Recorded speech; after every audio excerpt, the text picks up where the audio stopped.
Assalamualaikum warahmatullahi wabarakatuh. Balik lagi di channel saya di Budi Boy ya guys ya. Pertama-tama dimanapun kalian berada, semoga sehat selalu. Amin ya robbal alamin. Jadi di video kali ini saya akan bercerita tentang perjalanannya ke Jepang gitu kan. Ada yang nanyain, bang gimana sih perjalanan sampai bisa ke situ, lewat mana, terus gimana kan. Oke, jadi perjalanan ke Jepang itu nggak gampang ya guys ya. Kerja ke Jepang itu terus awalnya juga kayak gimana ya guys ya. Perjuangannya tuh berat banget asli, bahasa terus apalagi mentalnya juga kan, keuangannya juga sama ya. Nah untuk itu ini kan saya akan sedikit bercerita lah tentang kepribadian saya, gimana sih perjalanan dari Indonesia sampai sini, dari nol sampai bisa bekerja di Jepang ya guys ya. Jadi ceritanya tuh gini, dulu ya saya keluaran SMK SCBP ya, SCBP Cidaun ya guys ya. Jadi SMK otomotif ya guys ya. Halo anak SMK, terus guru-guru, gimana kabar kalian? Semoga sehat selalu dan diperlancarkan terus ya, amin ya robbal alamin. Oke, langsung aja lanjut ke ceritanya guys ya. Jadi saya keluar sekolah tahun 2019 ya guys ya. Keluar dari situ, setiap anak yang mau keluar tuh pasti ditanya sama guru-guru ya, kalian kalau udah keluar sekolah mau pada pergi kemana kan, mau kerja atau kemana gitu. Jadi di situ tuh ada tertera, ada yang mau kerja ke sini, ada yang mau ke Korea, ada yang mau ke Jepang kan, ada di situ ya. Jadi jalannya tuh gitu.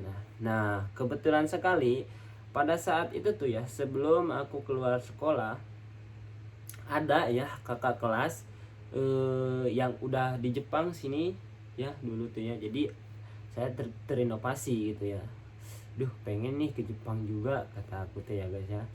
Nah dari situ saya bilang ke guru, pak saya mau ini daftar ke Jepang gimana, katanya oh bisa katanya ya. Jadi lewat sini jadi langsung ditunjukin sama guru saya ya guys ya, katanya gitu. Nah dari situ kan langsung berangkat ke LPK, disebutnya tuh LPK. Dari situ berangkat ke sekolah Jepang ya guys ya. Nah dari situ ya, dari situ tuh nggak langsung diproses dulu, lama lagi. Dari situ sekitar berapa bulan ya sekolah bahasa Jepang di situ. Sebenarnya sih nggak lama sih, pernah diikutin wawancara ya dari situ tuh. Pas waktu umuran 1 bulan belajar bahasa Jepang tuh langsung diikutin tes gitu kan. Tapi pada saat itu bahasa saya tuh acak-acakan banget guys. Jadi belum bisa ngobrol, belum bisa jawab pertanyaan orang Jepang juga gitu kan. Jadi pas wawancara itu kesusahan banget lah ya guys ya.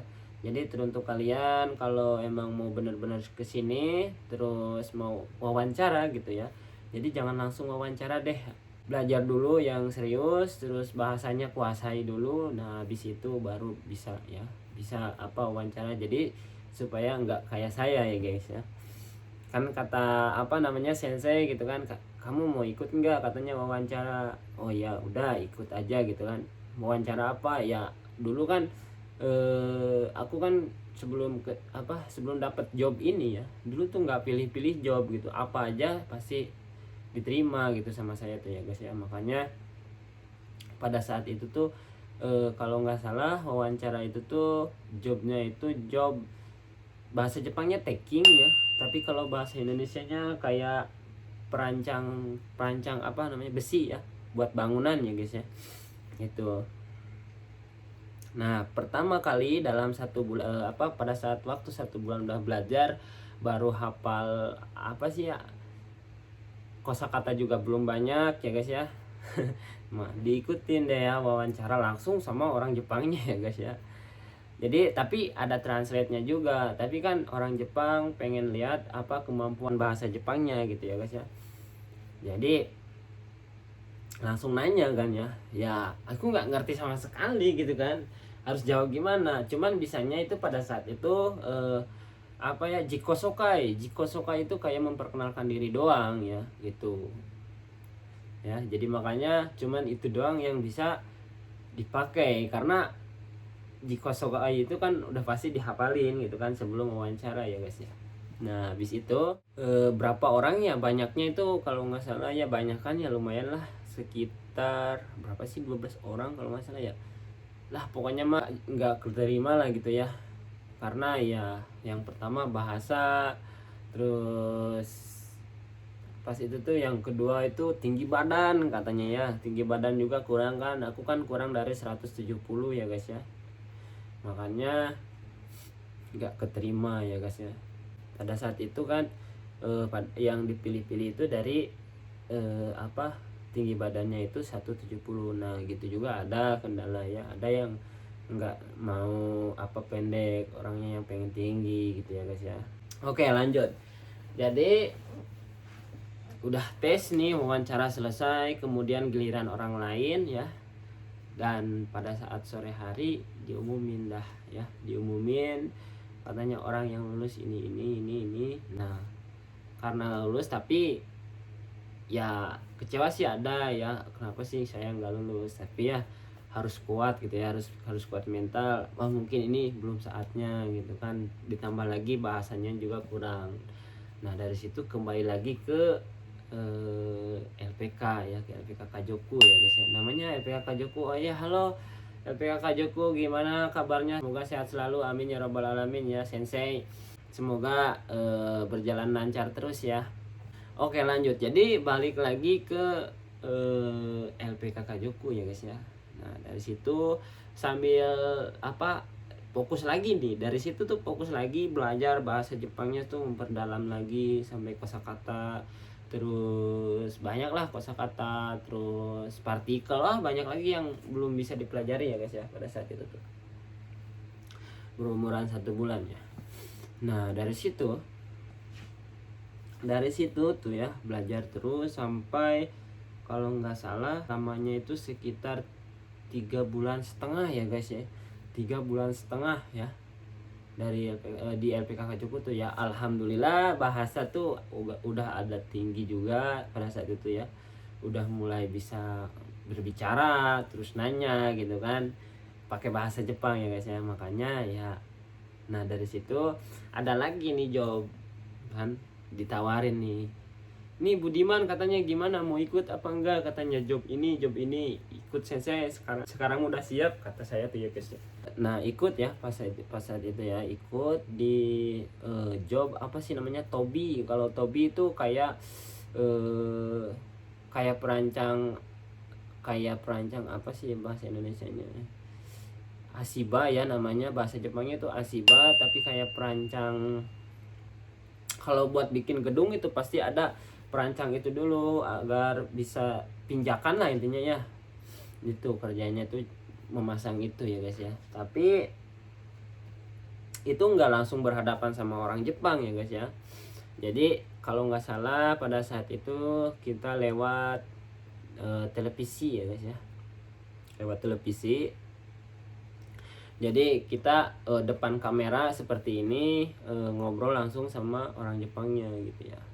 Dan alhamdulillah ya apa maksudnya lancar gitu, bahasa lancar, tapi nggak tahu kenapa, mungkin bukan rezekinya juga, jadi pada saat itu saya nggak keterima lagi. Nah bayangin udah 2 kali nggak keterima kan ya guys ya. Coba gimana gitu kan, tapi pada saat itu ya, tapi gimana lagi karena udah nggak keterima ya, terima aja lah ya, nggak apa-apa lah, mungkin di sini juga bukan jalannya kata saya tuh ya guys ya, dalam hati tuh sambil ngomel-ngomel gitu kan, kenapa sih saya nggak lulus gitu kan. Pokoknya berat banget ya guys ya perjalanan ke sini tuh, banyak tantangannya, banyak menguras tenaga, banyak menguras uang juga pada saat itu ya. Gimana nih ya, terus saya mau bilang apa ya ke orang tua ya, pada saat sekarang itu nggak lulus lagi, ini udah 2 kali ya wawancara tapi nggak keterima. Nah dari situ dikarenakan yang nggak lulus katanya pulang lagi ke LPK Kajoku ya guys ya, pulang lagi. Nah di situ ngobrol sama orang tua, sampai ibu saya tuh udah bilang kayak gini ya guys ya, sampai udah nggak sanggup lagi katanya ya guys ya, katanya udah nggak sanggup lagi katanya ngebiayain saya, ngasih jajan saya selama saya di LPK Juku gitu kan, sampai lulus lah gitu ya. Dari situ ya gimana ya, bingungnya, orang tua juga udah nggak sanggup lagi gitu kan. Sebenarnya sedih banget sumpah di situ ya, udah nggak sanggup lagi ngebiayain buat makan ataupun apa gitu kan di rumah katanya. Udah jual ini jual itu katanya ya. Tapi ada salah satu sebelah orang tua saya ya, bapak saya gitu kan, dia tuh nggak menyerah, terus nggak mengeluh ya, kalau emang bener-bener kamu pengen berangkat ke Jepang, ya ayo mulai lagi katanya, nggak apa-apa yang udah terjadi mah biarlah terjadi katanya kan, kalau udah nggak lulus ya mungkin apa namanya ya, rezeki kamu bukan di sini katanya ya guys ya. Jadi ya udahlah ya, saya tuh kan bersemangat lagi walaupun ibu saya bilang kayak gitu juga, karena bapak saya udah bilang katanya lanjutin aja sebisa kamu katanya gitu ya. Ya semoga aja katanya di yang ketiga kemudian yang kemudian gitu kan bisa lulus ya guys ya, gitu katanya. Nah dari situ sambil belajar lagi bahasa di LPK Joko, karena oh ya sebelum itu tuh ya, sebelum wawancara, jadi di LPK Joko tuh dari awal pelatihan sampai kita dapat job, jadi tetap di situ ya, maksudnya masih bisa belajar gitu, masih bisa gitu ya, walaupun udah dapat job terus pengen belajar lagi, meskipun kan kalau udah dapat job ini biasanya sih kalau udah beres pelatihan terus nunggu pemberangkatan itu kan lama lagi. Nah makanya di pertengahan itu kalian bisa belajar juga di LPK Joko gitu, jadi nggak dikenain uang lagi, jadi uangnya itu pas pertama doang gitu kan. Makanya pada saat itu ya nggak lulus, pulang lagi belajar lagi. Nah sekitar 3,5 bulan ya itu ya di LPK Joko ya, udah 3,5 bulan ya, ini gimana nih ya nggak lulus. Nah selang dari situ ya, dari apa maksudnya ya, dari wawancara yang tadi itu aku ditawarin wawancara lagi ya guys ya, katanya 3 hari kemudian kalau nggak salah ya, 3 hari kemudian ditawarin wawancara lagi ya guys ya, di SO ya, di lembaga sama ini langsung sama orang Jepangnya. Tapi pada saat itu nggak video call, langsung aja gitu ketemu sama orang Jepangnya. Jadi pada saat itu langsung OTW ke Jakarta gitu kan, langsung wawancara langsung sama orang Jepangnya. Nah pada saat itu kan banyak banget ya yang ikut, berapa ya 20 berapa ya, 25 orang kalau nggak 30 orang ya, adalah 30 orang pokoknya mah, naik bus besar ya. Yang terpilih hanya 8 orang kalau nggak salah ya. Iya 8 dari 30 orang yang terpilih, 8 orang, tapi bukan satu perusahaan yang wawancaranya. Pada saat itu tuh 3 perusahaan ya guys ya, 3 perusahaan orang Jepang langsung bosnya gitu kan, langsung milih anak-anak dari Indonesia ya guys ya. Pada saat itu sumpah deg-degan banget, ini gimana ya, lulus apa enggak ya Allah, semoga aja lulus kan. Nah di situ kan wawancara, terus pada saat itu juga kan bahasa alhamdulillah udah lancar gitu kan, udah bisa tanya jawab, walaupun enggak apa maksudnya agak sedikit salah ya, tapi kan wajar lah gitu, namanya juga orang asing gitu kan. Orang Indonesia enggak langsung lancar bahasa Jepangnya gitu kan. Makanya ya untuk kalian lebih giat lagi belajarnya, kalau yang lagi di LPK ataupun lagi di lembaga gitu kan, semoga kalian cepat lulus, cepat berangkat ke sini, amin ya robbal alamin ya. Oke lanjut ke ceritanya ya. Nah pada saat itu saya wawancara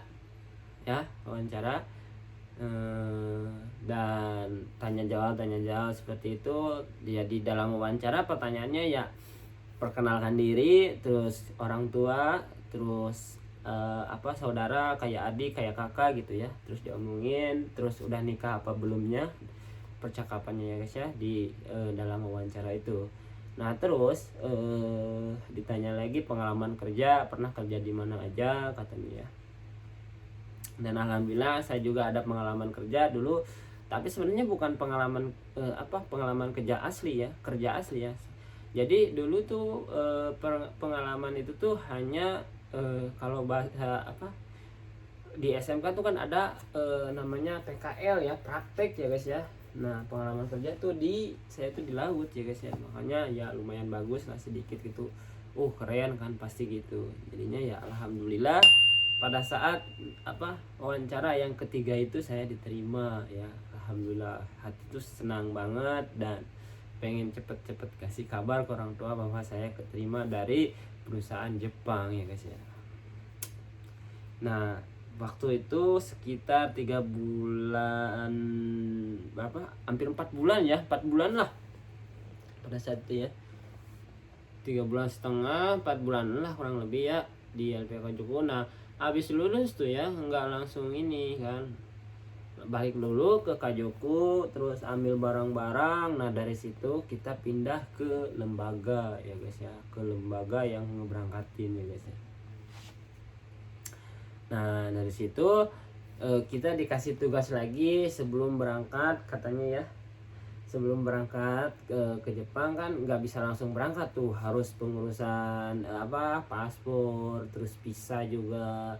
Nah dalam pertengahan itu pengurusan itu, jadi kita dikasih belajar lagi selama 3 bulan ya guys ya, 3 bulan di lembaga. 3 bulan itu lumayan panjang loh, 3 bulan belajar lagi, jadi ngulang dari awal sampai pokoknya mah bahasa yang lebih tinggi lagi ya guys ya, pokoknya bahasa Jepangnya tuh. Nah sambil itu nungguin kan sambil belajar gitu. Nah di pertengahan itu ada, kalau nggak salah saya bulan Januari 2020 saya bikin paspor ya guys ya, bikin paspor sama teman yang satu perusahaan juga sama saya gitu kan, bikin paspor.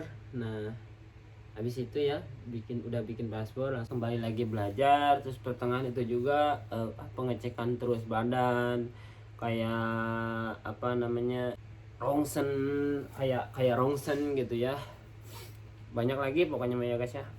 Terus habis itu kan belajar lagi sampai 3 bulan. Tapi sayang sekali ya guys ya, selama 3 bulan pembelajaran dikasih dikasih lembaga, selama 3 bulan itu nggak selesai guys belajarnya, cuman 2 bulan 2 minggu kalau nggak salah ya, 2 bulan 2 minggu selesai. Karena pada saat itu ya tahun 2020 itu corona ya guys ya, corona kan baru-baru lah kemarin kan, corona parah banget kan ya guys ya. Nah corona, jadi kita itu dilarang berkerumunan di lembaga itu, makanya dipulangin ke rumah masing-masing ya guys ya. Pembelajaran juga baru 2 bulan setengah ya, baru 2 bulan setengah itu di lembaga itu ya. Terus dipulangin kita ya, katanya belajar di rumah. Nah dari situ lanjutin belajar online ya sampai selesai bulannya ya guys ya. Nah dari situ ya, sambil nunggu pemberangkatan katanya ya, sambil nunggu kabar. Terus ya soalnya kan udah beres ya, tinggal pengajuan visa doang, terus sama nunggu LGBT ya guys. LGBT itu jadi pemanggilan dari perusahaan Jepangnya gitu, jadi bisa mempercepat pemberangkatan ya guys ya. Nah dari situ ya kita di rumah masing-masing, terus nggak bisa pergi kemana-mana juga, harus jaga kesehatan katanya ya. Tapi sayang sekali kabar buruk lagi ya guys ya, kabar buruk lagi. Kira-kira menurut kalian apa? Ayo, kabar buruk lagi di situ. Jadi pada saat itu ya, yang harusnya berangkat bulan 5 2020 jadi nggak jadi ya guys ya, nggak jadi berangkat kita ya. Bayangin sedih nggak, selama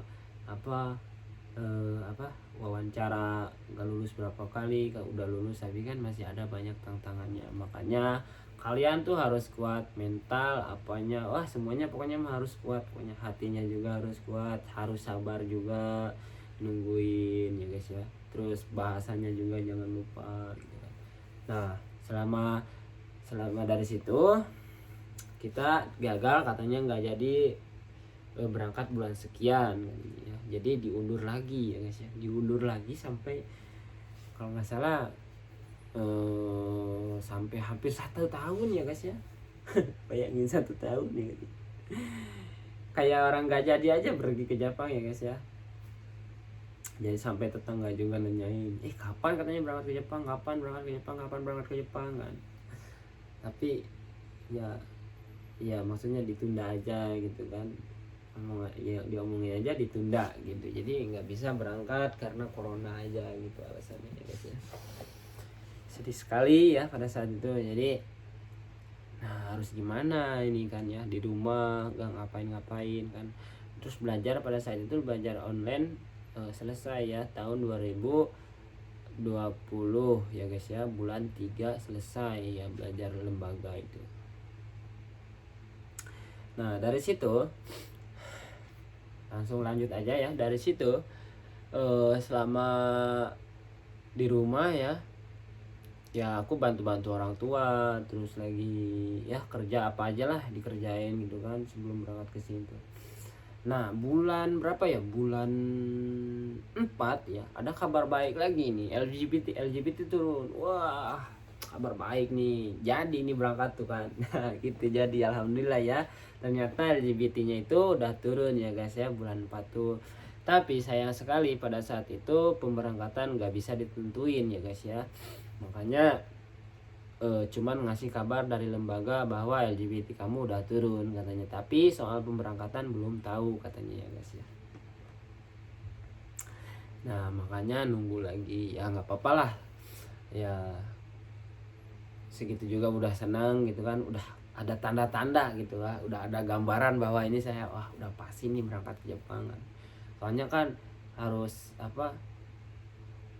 kalau udah turun LGBT itu udah pasti orang ini pasti berangkat ke Jepang gimana pun juga. Nah tapi kecuali kalau kalian bikin masalah atau kenapa bisa diperlibatkan, tapi kalau lancar-lancar aja mah aman insya Allah ya guys ya. Nah dari situ bulan 5 tuh ada kabar ya guys ya, bulan 5 satu kali katanya pemberangkatan sekitar bulan 7 pada saat itu. Soalnya Jepangnya itu ditutup ya guys, jadi orang Jepang jadi negara Jepang itu nggak nerima nggak nerima orang asing katanya ya pada saat itu, karena coronanya itu parah banget ya pada saat itu, sampai beribu-ribu orang yang meninggal kan. Nah, pokoknya mah ya perjalanan segitu susahnya ya guys ya. Nah dari situ ada kabar gembira lagi ya kan, sekitar bulan 6 katanya insya Allah nanti dikabarin lagi katanya ya sama lembaga ya guys ya. Nah dari situ udah bulan 6 nih kan nggak ada ini, terus ada lagi nih ya bulan 6 tuh ya ada lagi pemberitahuan ya dari lembaga katanya nggak jadi lagi bulan segitu karena negara Jepang masih tetap nggak bisa buka gitu, jadi nggak bisa nerima orang asing pada saat itu ya guys ya. Sedih lagi ya guys ya, sambil nungguin sedih lagi. Oke singkat cerita jadi habis itu tuh ya nunggu lagi kan sampai di rumah kerja gitu apa-apa, bantuin orang tua terus kerjain, yang penting nerima uang ya guys ya. Ada kabar lagi bulan 7 terus bulan 10 katanya harus datang ke lembaga dan nggak diomongin tuh pada saat itu pemberangkatan tuh bulan berapa enggak, tapi datang dulu ke lembaga katanya tanggal sekian bulan 10 harus ngejalani pemantapan itu kayak pengulangan bahasa kan selama 1 bulan kalau nggak salah ya, ulang lagi kan belajar lagi ya. Nah dari situ singkat cerita 1 bulan beres tuh ada kabar katanya ya bulan 12 akhir tanggal 1 ya katanya pemberangkatan katanya ya. Nah dari situ pengajuan visa ya bulan 10 tuh beres, itu langsung pengajuan visanya udah datang. Nah kita bulan 12 tuh sebelum pemberangkatan tuh dipulangin dulu, dikasih waktu 1 minggu ya guys ya di rumah untuk apa, nyiapin barang-barang apa yang mau dibawa kan gitu kan, seperti baju ataupun apa gitulah, pokoknya peralatan-peralatan gitulah. Nah dari situ udah beres tuh ya 1 minggu di rumah dan akhirnya berangkat. Tapi orang lain kan ya, kita kan di situ kan sebelum berangkat ya 1 minggu itu pulang ke rumah terus masuk lagi ke lembaga, karena ketat banget ya, soalnya kan pas lagi itu kan corona, jadi harus di apa namanya lah lupa, dicek corona juga kan, harus di PCR juga. Jadi kita dikarantina dulu selama 1 minggu sebelum berangkat ya guys ya. Terus dicek lagi corona dan alhamdulillah nggak ada apa-apa. Nah pada saat itu kita berangkat ke Jepang ya guys ya. Berangkat dari sana tuh tanggal 1 ya guys ya, abis tahun baru ya, kita dikarantina, orang lain tahun baru kita karantina ya guys ya. Nah sedihnya lagi orang tua nggak bisa ikut ke lembaga dan nggak bisa ngantar ke bandara ya guys ya. Jadi cukup perpisahan sama orang tua itu di rumah ya guys ya pada saat itu ya. Tapi orang lain yang belum sebelum saya ya yang berangkat Jepang sampai bandara, tapi saya nggak sempet gitu ya didatangi orang tua atau dianterin gitu ya, karena nggak bisa, soalnya tuh ketat banget pada saat itu, bahwa kita tuh kan udah karantina selama 1 minggu, jadi nggak boleh lagi bertatapan lagi sama orang lain ataupun diantarin kayak gitu ya guys ya. Nah jadi perpisahan sama orang tua ya terakhiran ya di rumah sebelum berangkat ke lembaga ya guys ya. Sedih banget lah ya, orang mau berangkat ke Jepang sampai orang tua nggak bisa nganter gitu kan, ke SO juga nggak bisa gitu ya, makanya cukup sampai di rumah doang ya guys ya. Nah habis itu berangkat OTW, nah berangkatnya tuh malam dan akhirnya sampai ke Jepang ya guys ya. Sampai ke Jepang itu pagi-pagi, di situ ribet banget, harus ngurusin persyaratan ini itu. Terus kan pas saat itu kan nggak langsung ketemu sama orang yang nungguin kita ya di Jepang tuh, harus PCR dulu, harus tes corona lagi, ini negatif apa positif ya. Kalau misalkan positif ya kita diperpanjang lagi di situ gitu ya guys ya. Makanya ribet banget pada saat itu. Intinya ya kita itu saya tuh angkatan corona ya guys ya, ke sini tuh ya guys ya. Oke, begitulah ceritanya dan perjalanannya. Semoga bermanfaat, semoga terinovasi ya teruntuk kalian yang mau berangkat ke Jepang, semoga dilancarkan. Dan yang lagi di SO ataupun di LPK yang lagi belajar, semangat belajarnya, jangan menyerah, tetap fokus ya guys ya. Kalau misalkan nggak lulus jangan putus asa, lagi terus ikut lagi ya, nggak apa-apa, insya Allah ntar juga dapet ya guys ya jobnya ya. Oke, segitu aja dari video ini. Terima kasih yang udah nonton dari awal sampai selesai, dan jangan lupa like, komen, dan subscribe ya guys ya, agar bisa berkembang terus ya guys ya channel ini, karena tanpa kalian jadi nggak bisa berkembang channelnya ya guys ya. Oke, sekian dari saya, terima kasih. Assalamualaikum warahmatullahi wabarakatuh. Bye.